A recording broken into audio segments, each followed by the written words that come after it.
अफसर की पहचान। पहाड़ी क्षेत्र में नदी किनारे एक छोटा सा गांव बसा हुआ था। उस गांव के लोग बहुत धार्मिक प्रवृत्ति के थे। गांव के मध्य स्थित मंदिर में सभी गांव वाले दैनिक पूजा अर्चना करते थे। उस मंदिर की देखभाल की जिम्मेदारी वहां के पुजारी पर थी, जो मंदिर परिसर में ही निवास करता था। वह सुबह से लेकर रात तक ईश्वर की अर्चना में ही लीन रहता था। एक दिन गांव पर प्रकृति का कहर मूसलाधार बारिश के रूप में टूटा, जिससे गांव की नदी में बाढ़ आ गई। बाढ़ का पानी जब गांव में प्रवेश कर गया तो गांव के लोग घर छोड़कर सुरक्षित स्थान पर जाने की तैयारी करने लगे। एक व्यक्ति को गांव छोड़कर जाने के पहले मंदिर के पुजारी पर ध्यान आया और वह भागता हुआ मंदिर पहुंचा। वहां पहुंचकर वह पुजारी से बोला, पंडित जी, बाढ़ का पानी हमारे घरों में घुसने लगा है। धीरे धीरे बढ़ते हुए वो मंदिर तक भी पहुंच जाएगा। यदि हमने गांव नहीं छोड़ा तो बाढ़ में बह जाएंगे। हम सभी सुरक्षित स्थान पर जा रहे हैं, आप भी हमारे साथ चलिए। लेकिन पंडित उस व्यक्ति के साथ जाने को राजी नहीं हुआ। वह बोला, मैं तुम लोगों जैसा नास्तिक नहीं हूँ, मुझे भगवान पर पूरा भरोसा है। पूरे जीवन मैंने उसकी आराधना की है, वह मुझे कुछ नहीं होने देगा। तुम लोगों को जाना है तो जाओ, मैं यहीं रहूँगा। पंडित जी की बात सुनकर वह व्यक्ति वापस चला गया।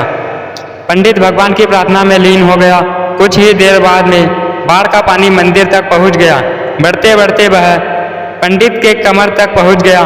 ठीक उसी समय एक आदमी नाव लेकर वहां आया और पंडित से बोला, पंडित जी, मुझे गांव के एक आदमी ने बताया कि आप अब भी यही है। मैं आपको लेने आया हूँ, चलिए नाव पर बैठिए। पंडित ने वही बात नाव वाले व्यक्ति से भी कही जो उसने पहले व्यक्ति से कही थी और जाने से इनकार कर दिया। नाव लेकर आया व्यक्ति चला गया। कुछ देर में पानी मंदिर के छत तक पहुंच गया। भगवान को मदद के लिए याद करता हुआ पंडित मंदिर के सबसे ऊंचे शिखर पर जाकर खड़ा हो गया। तभी वहां एक सुरक्षा दल हेलीकॉप्टर से आया और पंडित को बचाने के लिए रस्सी फेंकी, लेकिन पंडित ने वही बात दोहराते हुए रस्सी पकड़ने से इनकार कर दिया। सुरक्षा दल का हेलीकॉप्टर दूसरों को बचाने आगे चला गया। अब बाढ़ का पानी मंदिर के शिखर तक आ गया था। वहां खड़ा पंडित डूबने लगा। डूबने के पहले वह भगवान से शिकायत करते हुए बोला, भगवान, मैंने पूरा जीवन तुझे समर्पित कर दिया। मैंने तुझ पर इतना विश्वास रखा, फिर भी तुम मुझे बचाने नहीं आए। पंडित की शिकायत सुन भगवान प्रकट हुए और बोले, अरे मूर्ख, मैं 3 बार तुझे बचाने आया था। पहली बार मैं भागते हुए तुम्हारे पास आया और गांव वालों के साथ गांव छोड़कर चलने कहता रहा। फिर मैं नाव लेकर आया और अंत में हेलीकॉप्टर। अब इसमें मेरी क्या गलती है कि तूने मुझे पहचाना नहीं। पंडित को अपनी गलती समझ में आ गई थी, लेकिन तब तक बहुत देर हो चुकी थी। कहानी की सीख, जीवन में अफसर बिना बताए दस्तक देते हैं। हम उन्हें पहचान नहीं पाते और जीवन भर शिकायत करते रहते हैं कि अच्छा और सफल जीवन जीने का हमें अवसर ही प्राप्त नहीं हुआ। इसीलिए अफसर किसी भी रूप में सामने आए, उसे अपने हाथ से जाने ना दे।